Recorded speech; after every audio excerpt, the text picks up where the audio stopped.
Hello बच्चों, कैसे हो आप सब। आई होप आप सब लोग अपने घर पे सुरक्षित होंगे।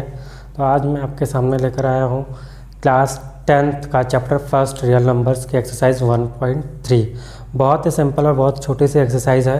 तो चलिए लेट्स स्टार्ट करते हैं इसको। फर्स्ट आपके पास जो क्वेश्चन है, prove that root 5 is irrational. तो हम इसको प्रूव करने जा रहे हैं कि रूट 5 एक इरेशनल नंबर होता है। तो किसी चीज़ को इरेशनल प्रूफ कर रहा है, किसी भी नंबर को, तो मैं आपको पहले बता देता हूँ कि इसके लिए जो हम ये क्वेश्चन करने जा रहे हैं, इसके जैसे ही अगर आपको इस तरह से कोई क्वेश्चन मिले तो सेम ऐसे का ऐसे ही आपको उसको भी करना होगा।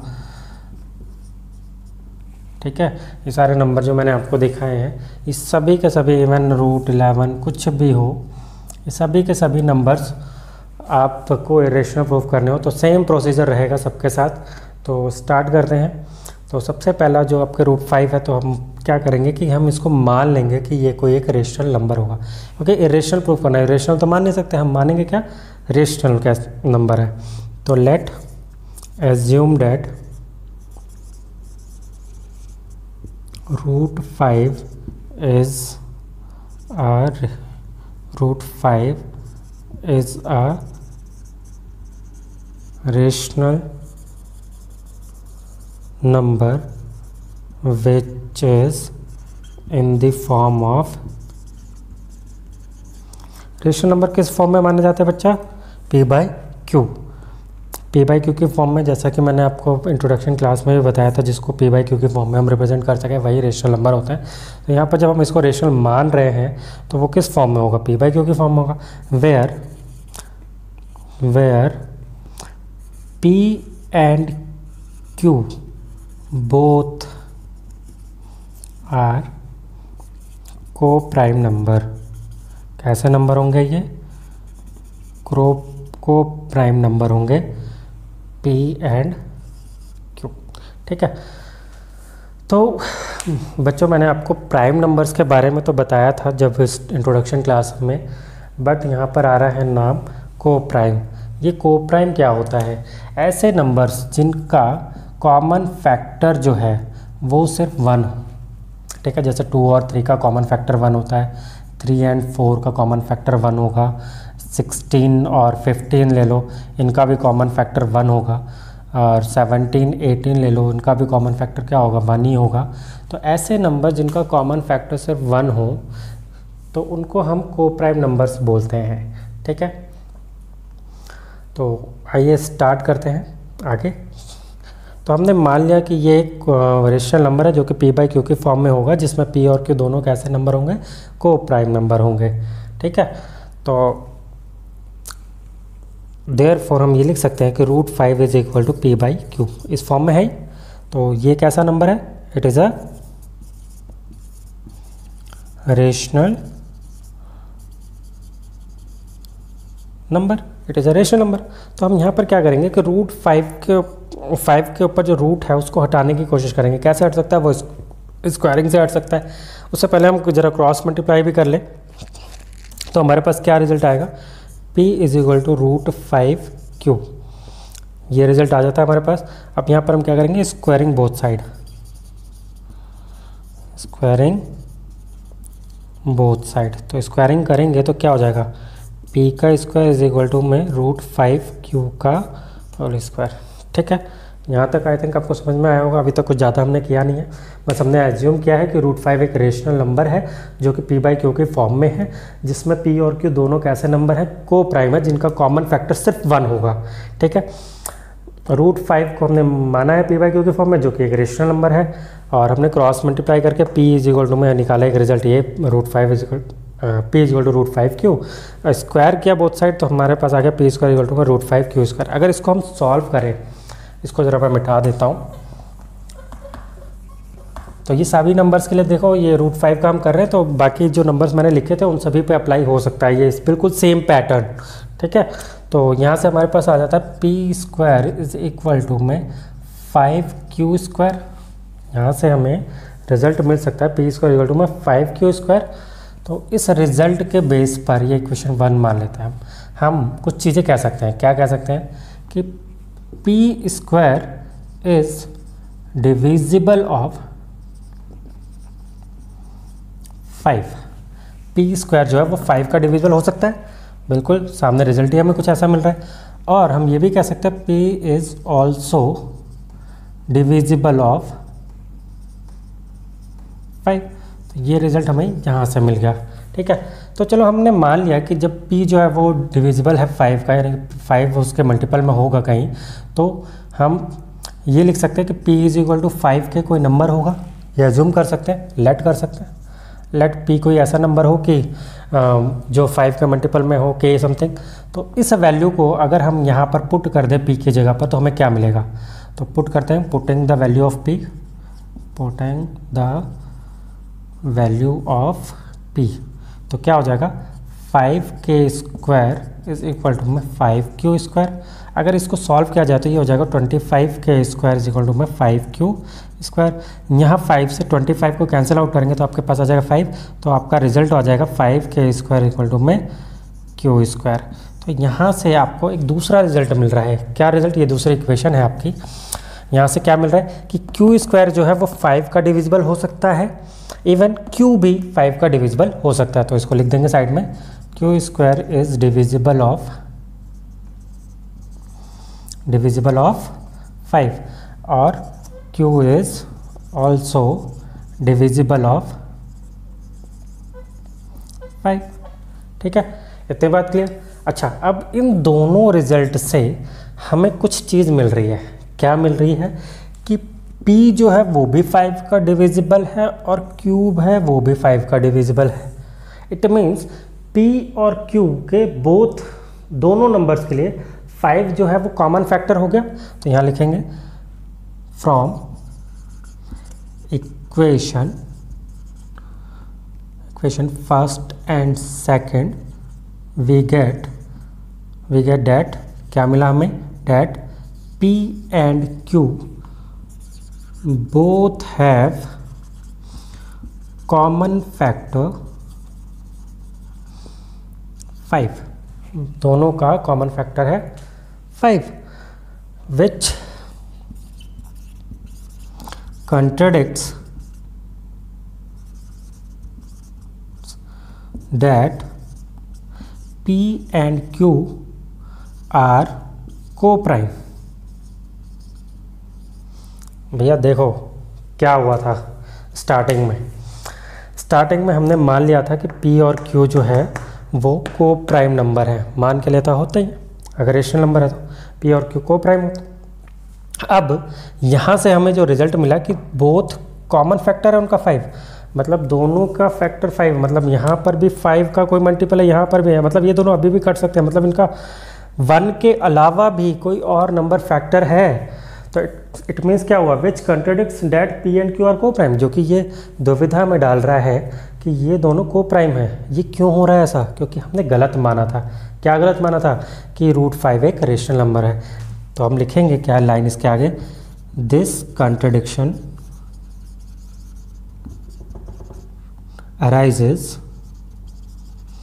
Arisen because of our wrong assumption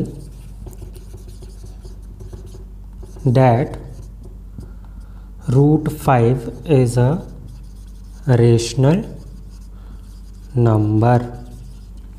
ठीक है, ये this contradiction arisen because of our wrong assumption that √5 is a rational number. ऐसा क्यों हो रहा है बच्चों, क्योंकि हमने ये गलत माना था कि √5 जो है वो एक रेशनल नंबर है। तो हम फाइनली आंसर क्या लिखेंगे, therefore √5 is an irrational number.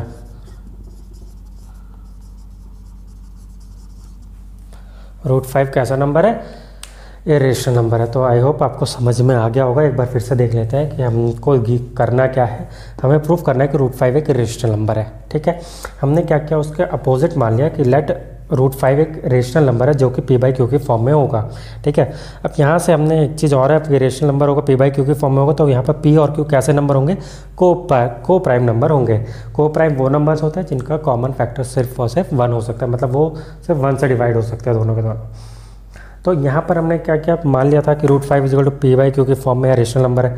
अब इसके बाद हमने क्रॉस मल्टीप्लाई किया तो पी इज इक्वल टू हमें मिल गया ये। तो यहाँ से रूट हटाने के लिए हमने स्क्वायरिंग बोथ साइड करा, स्क्वायर करने से हमें क्या मिला, P square equal to 5q²। यहाँ जो हमें कंडीशन मिली, ये क्वेश्चन फर्स्ट जो हमें मिली, यहाँ से हमें कुछ चीज़ पता चली कि पी स्क्वायर जो है वो फैक्ट डिविजिबल होगा किसका, 5 का, और P is also divisible of 5। तो यहाँ से हमने मान लिया कि पी कोई ऐसा नंबर होगा जो कि 5k की फॉर्म में होगा। तो हमने ये वैल्यू जो पी की है वो पुट कर दी इक्वेशन में, ठीक है। Putting the value of P in equation 1 में डाल दी। तो उससे हुआ क्या कि हमें मिल गया 5k² इक्वल टू में 5q², 5k का होल स्क्वायर। तो यहाँ पर इसको स्क्वायर को खोला तो 25k², तो 5 से ये 25 कैंसिल आउट, 5 बचा, 5k² इक्वल टू q²। तो ये हमारी सेकंड इक्वेशन मिल जाती है। ये सेकंड इक्वेशन में भी हमें क्या मिल जाता है कि q² इज डिविजिबल ऑफ 5, या फिर हम ये कह सकते हैं q is also divisible of 5। तो इन दो कंडीशन से, यहाँ पर फर्स्ट और सेकंड कंडीशन से हमें ये मिल जाता है कि दोनों के पास कॉमन फैक्टर है क्या, 5, जो कि हमारी मानने को दुविधा में डाल रहा था कि ये को प्राइम है। तो which contradicts that p and q are co prime, जो हमारे मानने को दुविधा में डाल रहा है कि ये को प्राइम है। तो हम ये कह सकते, ये ऐसा क्यों हुआ, ऐसा इसलिए हुआ क्योंकि हमने गलत माना था कि this contradiction arisen because of our wrong assumption that √5 is rational number. यह ऐसा इसलिए हुआ क्योंकि हमने गलत मान लिया था कि √5 एक रेशनल नंबर है। तो आप क्या लिखेंगे लास्ट में final result, √5 is an rational number, therefore √5 is an rational number. Clear, I hope आपको समझ में आ गया होगा। तो आइए बढ़ते हैं हम अगले क्वेश्चन की तरफ अपने। क्वेश्चन नंबर यहाँ पर 1 था, अब आते हैं क्वेश्चन नंबर 2 पर। तो क्वेश्चन नंबर 2 में बस थोड़े से चेंज करके ही हम उसको कंप्लीट कर सकते हैं, लेकिन उससे पहले मैं आपको कुछ क्वेश्चंस के बारे में बता देता हूँ। जैसे कि CBSE कई बार पूछती है पेपर में, आपके स्कूल में, ट्यूशन्स में, क्लासेस में आपसे पूछा जाता है कि शो करिए कि ये एक रेशनल नंबर है। तो उस तरह में इस तरह से एक क्वेश्चन आता है कि आपको गिवन हो सकता है, given that √5 is irrational then show that 3 + 2 √5 is irrational. जब इस तरह से क्वेश्चन आ जाए कि ये चीज़ आपको बताई जा चुकी है और ये शो करना हो, तब वो क्वेश्चन इजी हो जाता है। बट अगर ये क्वेश्चन डायरेक्ट दिया गया है, जैसे कि यहाँ पर है आपके पास, तब वो इजी नहीं होगा। तब आपको √5 को, जैसे हमने यहाँ पर इरेशनल प्रूफ किया है, सेम उस प्रोसीजर को पूरा फॉलो करना पड़ेगा। और जब ये क्वेश्चन आया तब ये इस तरह से क्वेश्चन नंबर जो होगा ये 4 मार्क्स का होगा। 4 मार्क्स में आपको थोड़ा सा मेहनत भी करनी पड़ेगी, ठीक है। तो आइए स्टार्ट करते हैं क्वेश्चन नंबर 2। तो ज़रा सा चेंज करने पर देखो क्या क्या चीज़ें चेंज होंगी। यहाँ पर हमने लिख दिया proof that 3 + 2 √5 is irrational number. तो लेट अस अज्यूम डैट, क्या अज्यूम करेंगे, बिल्कुल सेम वही, क्योंकि हमारी जो लाइन है वो लगभग सेम होने वाली है, क्योंकि एक थ्योरेटिकल टाइप का क्वेश्चन है, ठीक है। Number which is in the form of this को प्राइम होगा, ठीक है, मान लिया जी। इतना ही भी बात सर की आपकी 3 + 2 √5 यहाँ पर भी मान लिया हमने कुछ इस फॉर्म में होगा। तो यहाँ पर हमें थोड़ा सा चेंज करना पड़ेगा। वो चेंज क्या होगा वो देखते हैं। 3 + 2 √5 ये होगा, √5 को अलग करना है। तो √5 को अलग करते टाइम पे p/q, यह तो अभी 2 रहने दो, 3 को उधर ले जाओगे तो -3। तो इसको फिर एलसीएम लेकर आप अगर सॉल्व करोगे तो आपके पास आ जाएगा p - 3q/q। तो आपके पास ये जो 2 यहाँ मल्टीप्लाई में है √5 के साथ, ये उधर जाएगा तो डिवाइड में आ जाएगा। तो आपके पास फाइनल रिजल्ट क्या आएगा, √5 इज इक्वल टू में p - 3q/2q। तो ये आपका फाइनल रिजल्ट आ जाता है। अब देखो यहाँ पर आपका √5 क्या आ गया, नंबर आ गया अलग होकर, जो कि इरेशनल होता है, जो कि हमने पहले प्रूफ करके देख लिया है। तो यहाँ पर आने के बाद, जैसे कि अगर क्वेश्चन होता कि √5 इरेशनल है तो ये शो करो कि ये इरेशनल होगा, तो यहीं पे आते ही हम लिख देते तुरंत कि as we know that √5 is irrational number, therefore it is a irrational number, it contradicts our assumption that 3 + 2 √5 is irrational. फिर हम फाइनल आंसर लिख देते हैं, देयरफॉर 3 + 2 √5 इज इरेशनल नंबर। तो ये तो ईजी हो जाता है, यहीं से ख़त्म हो जाता क्वेश्चन। बट अगर √5 पहले से नहीं बताया गया कि ये इरेशनल है, तो आपको क्या करना होगा कि पहले यहाँ पर आने के बाद आप √5 को, जैसे हमने √5 को इरेशनल प्रूफ किया है वैसे ही पूरा इरेशनल प्रूफ करेंगे, देन फाइनली आप अपना आंसर लिखेंगे, ठीक है। तो आई होप आपको क्वेश्चन नंबर 2 समझ में आ गया होगा।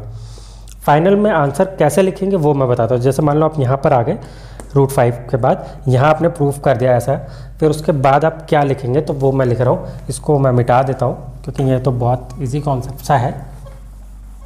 ये जो कॉन्सेप्ट आपने रूट 5 का देखा, ये root 7, root 11, root 3, root 2, root x कुछ भी हो उन सब में अप्लाई हो सकता है। तो अब आप आंसर क्या लिखेंगे? यहाँ पर आने के बाद जब आपको ये पता चल गया कि ये रूट 5 रेशनल है, तो उसके बाद आप क्या लिखेंगे? But root 5 is a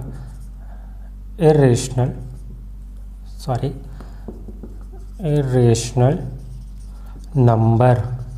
root 5 कैसा नंबर है? irrational नंबर है। therefore it contradicts our assumption that 3 + 2 root 5 is rational number. हमारा एजम्पशन जो है वो गलत हो गया यहाँ पर कि रूट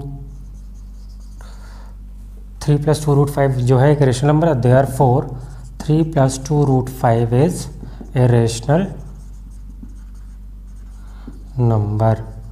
तो फाइनल इस तरह से आप आंसर इसका लिख देते हैं, यहाँ से यहाँ पर डायरेक्ट आ जाते हैं।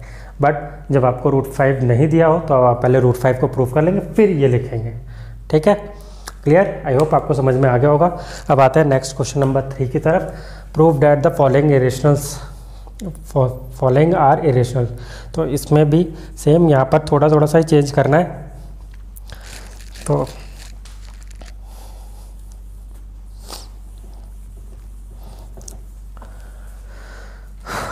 आते हैं नेक्स्ट है आपका 1/√7। 1/√7 सेम वही प्रोसीजर 1/√7 यहाँ तक कंप्लीट हुआ। क्रॉस मल्टीप्लाई कर दे तो आपको एक चीज़ मिल सकती है कि हम डायरेक्ट कर दे तो इसी का रेसिप्रोकल अगर मैं यहाँ कर दूँ तो उसका रेसिप्रोकल वहाँ हो जाएगा। ठीक है, क्योंकि ये दोनों इक्वल है। जैसे अगर 2/5 है और इसके सामने अगर 2/5 है, अगर मैं इसको रेसिप्रोकल कर दूँ, इधर भी रेसिप्रोकल कर दूँ, तो बात तो वही आएगी ना मेरे पास, 5/2 5/2। तो ठीक है, मैं इसका रेसिप्रोकल करता हूँ तो मेरे पास आता है √7 और यहाँ आ जाएगा Q/P। ठीक है, तो अब यहाँ से आप देख रहे हैं कि ये √7 जो आपको मिल गया है, ये क्या कह रहा है? जो कहानी आपने √5 की करी थी वही कहानी आप फिर से इसके साथ पूरी रिपीट करेंगे। अगर √7 आपको ऑलरेडी गिवन हो कि ये रेशनल, तो आप यहीं से वो लाइन ख़त्म कर सकते हैं। नहीं तो फिर आप √7 को √5 की तरह जैसे हमने क्या था इरेशनल प्रूफ करेंगे, फिर देन आप ये लाइन लिखेंगे वहाँ पर। आई होप आपको समझ में आ रहा होगा। ठीक है, इसी तरह से यहाँ पर अगर चेंज किया जाए 7√5 तो यहाँ पर भी चेंज होगा 7√5 और यहाँ पर चेंज हो जाएगा 7√5। 7√5 = P/Q और यहाँ पर चेंज हो जाएगा √5 = P/7Q। तो इसके बाद √5 का जैसे आपने किया था सेम वही प्रोसीजर फिर आ जाता है। तो क्वेश्चंस बहुत इजी हैं बच्चों, ये बस आपको थ्योरेटिकल आंसर देना है। तो थोड़ा सा कुछ लाइनें आपको तो बिल्कुल वही सेम टू सेम लिखनी ही है, तो उनको आप याद भी कर सकते हैं। तो √5 = मैं ये लिखा, तो फिर √5 को इरेशनल प्रूव कर लीजिए, फिर आप अपना आंसर फाइनल लिख सकते हैं जैसा कि मैंने वहाँ लिखा है। फिर इसके अलावा नेक्स्ट जो है आपका 6 + 2 √2, तो यहाँ पर भी वो चेंज होगा 6 + √2। फिर उसके बाद यहाँ पर भी वो चेंज आएगा 6 + √2 और यहाँ पर √2 बचेगा और 6 जो है वो माइनस में जाएगा वहाँ पर। इसको एलसीएम लेकर आप चेंज कर लेंगे तो P - 6Q/Q आ जाएगा। ठीक है, फिर उसके बाद आप लिख सकते हैं √2 = P - 6Q/Q। इसको फिर आप √2 को जो है वो फिर से रेशनल प्रूफ करिए, देन उसके बाद आप फाइनल आंसर लिख सकते हैं कि 6 + √2 इज़ ए रेशनल नंबर। तो आई होप आपको समझ में आ रहा होगा ये। अगर नहीं समझ में आ रहा होगा तो मैं दोबारा आपके लिए वीडियो बना दूंगा, आप मुझे कमेंट में बता दीजिएगा। ठीक है, कहाँ से समझ में नहीं आ रहा वो पार्ट मुझे बता दीजिएगा, किस क्वेश्चन के लिए करना है, तो वो भी मैं दोबारा वीडियो आपके लिए अपलोड कर दूँगा। ठीक है, आई होप आपको समझ में आ गया होगा। लेकिन तो ओके, बेस्ट ऑफ लक। तो एक्सरसाइज कंप्लीट होती है आपकी 1.3। फिर मिलेंगे आपसे, तब तक के लिए गुड लक।